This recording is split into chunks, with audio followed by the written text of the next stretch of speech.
Well, I hope I didn't depress everybody with that first talk. It's a happy Lent. We're going to look at the 7 last words.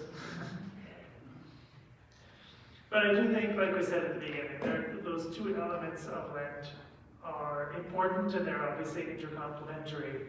On the one hand, to basically look at what did Christ do for me, what is the love that Christ has shown me, and how am I going to respond? How am I going to open myself to that love, which is our Lenten resolutions and all the extra stuff that we tell ourselves we're going to do at the beginning of Lent. We tell God we're going to do at the beginning of Lent, and then about halfway through Lent we say, oh, what happened? And if you're laughing, I know who you are. Oh, somebody's really guilty back there. That was a cackle. That's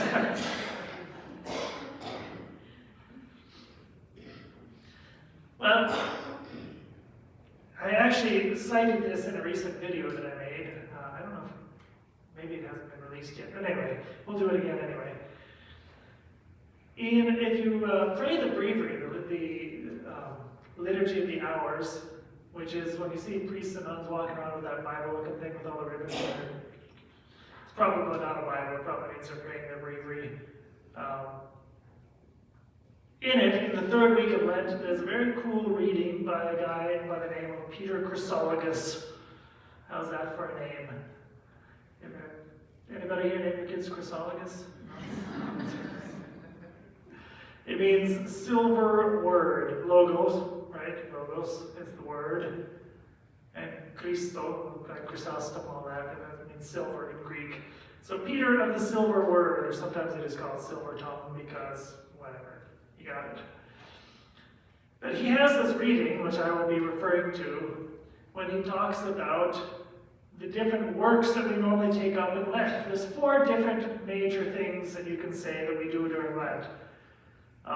Usually you'll see 3 different things mentioned, but I'm a legionary, and in Regnum Christi we always like to complicate life, so we're going to give you 4. And obviously they're all interconnected. It's not like they're all in their own silo and they're all completely distinct. They obviously overlap, right? So normally you'll hear that during Lent we should be, first of all, focusing more exclusively on prayer, which is the magic word in the Catholic Church. Whenever you're talking about a special period of grace, or how should I prepare for, the sacrament of matrimony or anything, the answer is always prayer. Okay, it's the magic wrench. It fixes everything in the world. Secondly, fasting. Now, fasting really, fasting is simply one form of a bigger word called sacrifice. So really, prayer and sacrifice. Fasting basically means a form of sacrifice in which we give up or deny ourselves or limit or curtail something. Usually we think about food.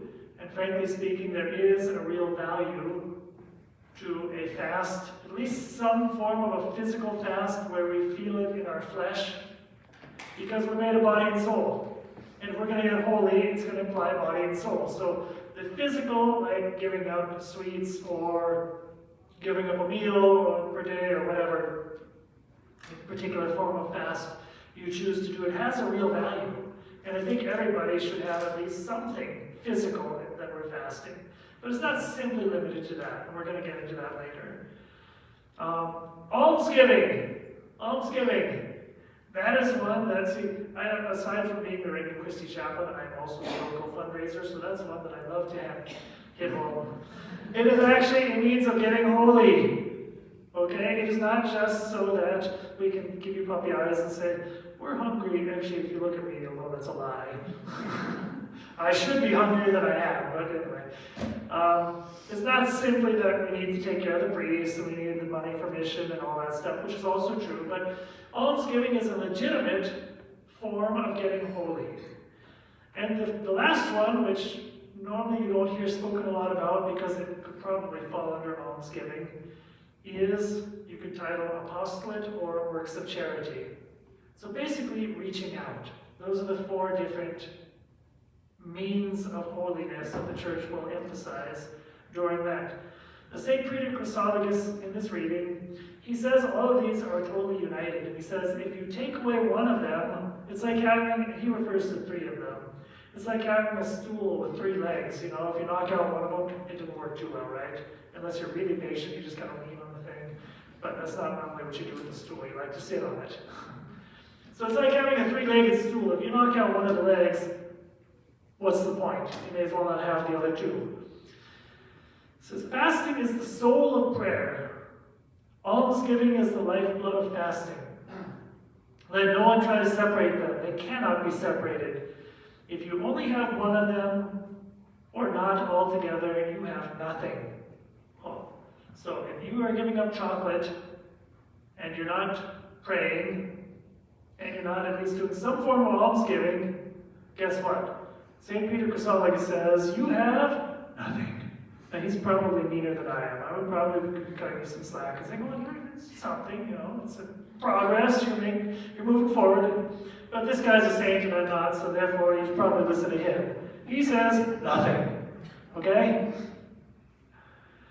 If you pray, fast. If you fast, show mercy. If you want your petition to be heard, hear the petition of others. How many of us go to confession and like, Lord, I'm really sorry for my sins, and then somebody does something to us and we're like, rah! Forgive us how many of us, and then we turn around and pray the Our Father, forgive us our trespasses as we forgive those who trespass against us. Ooh, failed. If you do not close your ear to others, you open God's ear to yourself. You want God to hear you? Well, we have to listen to others. So when you fast, see the fasting of others. If you want God to know that you are hungry, know that another is hungry. Basically saying, if you are fasting, then also give alms. Because there's somebody else out there who needs it. If you hope for mercy, show mercy. If you look for kindness, show kindness. If you want to receive, give. If you ask for yourself what you deny to others, your asking is mockery. This guy's tough. Aren't you glad you don't have him for your local chaplain? So imagine you come to me, sorry, I know you're praying to God for this, but that's total mockery because you're like, oh, tough guy. I'm going to cut through. Let us use fasting to make up for what we have lost by despising others. I'm going to go through because I'm not going to use my whole talk talking about Peter Chrysologus. To make these acceptable, almsgiving must be added. Fasting bears no fruit unless it is watered by mercy. Fasting dries up when mercy dries up. So it's giving the image of a farmer. You can prepare the soil and fertilize it and till it and loosen it up and take out all the rocks and plant the seeds and do everything possible. And guess what? If there's no rain, how productive is it going to be? It ain't. Right? It ain't. And that's what St. Peter Chrysologus is saying. If we're not willing to show mercy in concrete actions, not just kind of an imaginary mercy. C.S. Lewis has in the Screwtape Letters, which is a brilliantly written book if you haven't read the Screwtape Letters, tremendous British dry irony at its finest, but he really understands human nature. And one of the things he's saying, Screwtape is a devil who is writing to a junior devil on how to tempt his client. His client is the guy who's trying to drag into hell. Okay? But he says, okay, well, if your guy insists on, being concerned for others, make sure that his concern is for somebody imaginary. He can pray for people on the other side of the planet, and sincerely say, I'm going to do this and offer up these prayers and maybe even offer up sacrifices for people in Africa or in today's case in Ukraine or wherever. Name the country, name the place. But then when your mother-in-law walks in, no mercy will be found. She looks at your face and sees those signs in Dante's Inferno. Abandon all hope, ye who enter here, right? She looks at you and it's like, abandon all hope of mercy, you who walk into this woman's presence, because it ain't coming.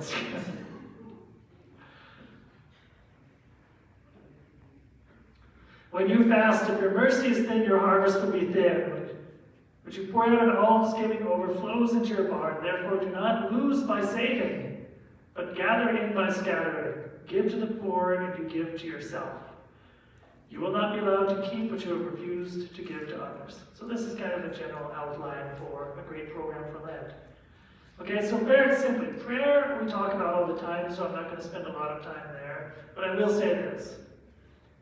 Prayer is not just simply devotions. Devotions have their place. Devotions are beautiful, and I think we should all have them. Classic example, praying the Rosary is a devotion. But there's a difference between devotion and devotions, plural. There's a difference between being devoted to Christ in the Eucharist and reciting regularly the Litany of the Blessed Sacrament, for example. There's a difference between being devoted to the Blessed Virgin Mary and praying the Rosary. The one is a means towards the other. And sometimes, and it can become a beautiful starting point. I got to where I am right now because of praying the Rosary. It was my beginning point. I didn't know how to pray. I learned by heroically, praying maybe a decade here or a decade there, and that started snowballing. But once I opened up that door, God started showing me all kinds of other stuff and introduced me, hey, there's such a thing as adoration of the Blessed Sacrament. Hey, St. Faustina, never heard of her. Hey, the Legion of Christ barged into my life, and here I am. Okay? So it began with a devotion, and that's the purpose. To get things started. And sometimes when we are dry, we can't really, in a sense, pray person to person. And sometimes the best thing we can do is just kind of dryly offer up our devotional prayers. And if that's the best you can do at a given moment, don't be upset. Prayer is a gift from God. He gives it how He wants, when He wants. And your dry prayer of saying, Lord, I don't feel anything, I feel like a pot of sand with no moisture in it whatsoever. Your dry prayer of the Rosary, when it's like, takes everything you got just to concentrate, that might sometimes be the most beautiful prayer you offer to God ever. You don't know. The important thing is your love. Your faith, hope, and love. Do I believe that God is hearing me? Do I believe I'm in God's presence, whether or not He makes Himself felt? Am I doing this out of love?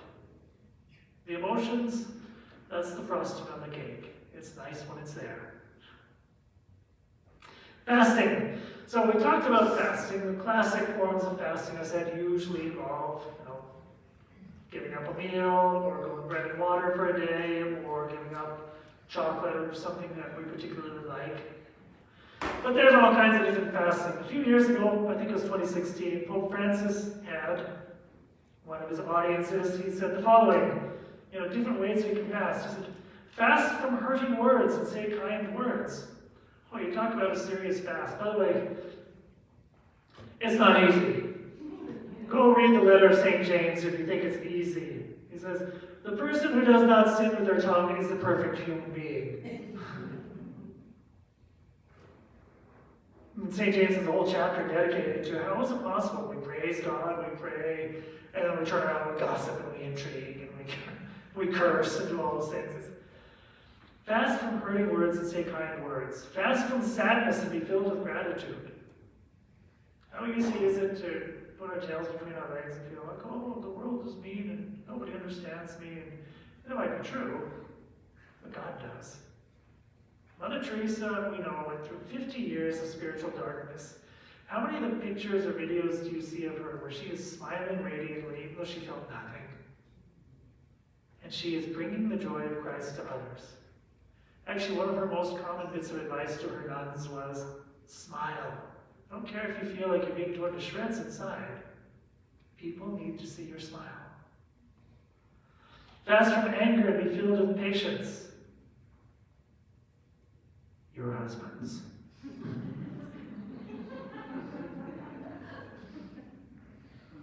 Fast from pessimism and be filled with hope. COVID. Inflation. Oil prices. The people again. And I'm making jokes, but we really do need to be praying for the situation in Ukraine. For their own sake as well as for the prospects of things that are much more terrible. Fast from worries and have trust in God. Some of you, that would mean that you would cease to exist. If I'm not worrying, doing, then I'm not breathing. It's like, that's just part of who I am. Fast from complaints and contemplate simplicity. Fast from pressures and be prayerful. Fast from bitterness and fill your hearts with joy. Easier said than done. We need to ask God for these gifts, by the way, because on our own we can't do them. We need God's grace to do any one of these things. Fast from selfishness and be compassionate to others. Fast from grudges and be reconciled. Fast from words. This one. Fast from words and be silent so you can listen. And in case some of us are tempted to think, oh, that's Pope Francis being Pope Francis, soft spirituality is not telling us to do the hard stuff and do the bread and water and all that. Well, if you read the book of the prophet Isaiah, and Isaiah was not a softie by any means. He went around in a hair shirt like St. John the Baptist, and was there during the exile, and he was a tough dude. Prophet Isaiah says, okay, he's saying, why do we fast and you do not see it? Afflict ourselves and you take no note. And God responds, see, on your fast day you carry out your own pursuits and drive your laborers. You fast only to quarrel and fight and to strike with wicked fist. Do not fast as you do today to make your voice heard on high. Is this the matter of fasting I would choose? A day to afflict oneself, to bow one's head like a reed and lie upon sackcloth and ashes? Is this what you call a fast? So they're doing legitimate penitential practices. It's not like they're giving up meals, they're putting up sackcloth. This is not comfortable. Wear a potato sack all day long and tell me how you feel. And ashes and doing this stuff. And nonetheless, God is saying that fast doesn't mean anything to me because your heart is still in the wrong place. And that's the temptation that we have with many of our pious practices, which are good. Our rosaries and our prayers and our fasting. The temptation is to start thinking that the practice itself is what matters and not to think that our hearts need to convert. If we're not capable of loving, of being compassionate in our judgments, of showing patience, of doing those things, then our heart is not converting. And we can trick ourselves into thinking we're holy because of all our practices. You know who did that? That was the Pharisees. The Pharisees, frankly, did a lot of stuff. A lot of stuff that was difficult. And they were bred into it, and they did it, and it was difficult, and that was what they tried to offer up, and they followed the rules and everything. And nonetheless, Christ continually told them, you missed the point. Is not this rather the fast I choose, releasing those bound unjustly, untying the thongs of the yoke, setting the oppressed free, breaking off every yoke, sharing your bread with the hungry, turning the page when it needs to be turned, bringing the afflicted and the homeless into your house, clothing the naked, the works of mercy. This is what God is asking for in our fast. He says if you do these things and then offer up the others, then you will be heard. Almsgiving. Okay, something very simple. Again, I don't want to abuse my position as somebody who's always asking you guys, hey, fork up. Almsgiving is ultimately, you could put it under fasting. It's a form of saying, I'm offering up a sacrifice that is simultaneously an act of mercy to somebody else. That's why the church fathers, actually, a lot of times they'll say almsgiving is the big one. You might even think that's kind of scandalous. I shouldn't have, what good is money and all that. But it's basically, again, it's not the amount. Remember the widow's mite. The widow gave what essentially people say was worth like a nickel or whatever into the temple treasury. The temple didn't even notice. It made absolutely no difference to the temple that they got her little coin or not. But it meant everything to God. Because the point wasn't how much money did she give. God, frankly, does not ask us to give very much. All he asks us to give is everything. It doesn't have to be much. If you've got a lot to give, well, then glorify God. You can materially do a lot of good. But the point is this. This widow was able to give everything. She didn't even know she was going to eat that day. And nonetheless, she had this radical confidence in God. I trust in you. It's all yours. It came from you. The Lord has given, the Lord will take away. Blessed be the name of the Lord. That's the spirit behind almsgiving. So obviously you have a responsibility. You have families, you have children, you have a certain lifestyle. I get it. I'm not asking everyone here to do the St. Francis thing. Your marriages will not survive, okay? But I would say this. I remember talking once to a group of pious fellows, and they were saying, they've got this program to sponsor vocations, and I don't remember what it was. They give like a nickel a day. And it says, well, that's great, because you don't even feel it. And nonetheless, here we are helping. And I was thinking to myself, well, you don't feel it. That's nice that you're helping, but why don't you give so you feel it? Why don't we give until, if it's not something you notice, it's overflow. And the same is true in every dimension, your prayer life, the sacrifice of making a smile, the sacrifice of whatever. If you don't feel it, you don't, Mother Teresa said, if it doesn't hurt, you don't know for sure if it's love. It could be emotions, it could be motivated by something else, but when it hurts, and nonetheless you say, this is for you, God, then you know. You know this is love. Might be a little purification, might not be perfect love, but you know that it's love. So in almsgiving, I would say this. Nobody's going to grade you or judge you or do anything. And I'm not going to say where to give it. If you want information on how to give to Legionaries of Christ, take notes. I'm not going to say where to give it. Be intelligent in your almsgiving. I will say this. If you're going to give to a group, do your homework and make sure they're not doing bad things with it. Sometimes people with all the generosity and simplicity in the world are giving to this little group of whoever because in their childhood they were doing great work, and then you find out later they're buying machine guns for Sandinistas, or they are supporting abortion or doing whatever. It's like, so be a little intelligent, but presuming it's something that is trustworthy, let it hurt. And then you'll be opening up the door so that God can really bless you. Finally, works of mercy, or, if you want, let's call it apostolate. This is something very Regnum Christi. I know not everybody here is Regnum Christi, but you're doing an RC retreat, so you're going to get it, all right? Something very much, very RC. What do we want to accomplish? We want to help form lay people to become active Catholics. People who are going to be able to look out and see what are the needs around me, and how can I touch people? For example, one of the Regnum Christi ladies teams put on this retreat. It's a very simple way of saying, you know what, let's go beyond our immediate Regnum Christi family and offer a gift to women who are looking for a Lenten retreat. That's a very beautiful apostolate. The apostolates you do, the ways of reaching out that you reach out, they could be from as small as, like I said, a smile when you don't feel like it, to creating a new university and everything in between. As long as you're looking and saying, where does Christ need to enter this circumstance and what can I do about it? How can I step out of myself and my little problems and see the needs of the world and do something about it? Your apostolate may take the form of prayer. Actually, at the end of this retreat, we're going to do two different things, which are kind of add-ons, but nonetheless, I think two beautiful inspirations. Within RC circles, we are going to begin praying more for vocations. Have you ever noticed, by the way, that priests are getting harder and harder to come by? Parishes are closing. Why are parishes closing?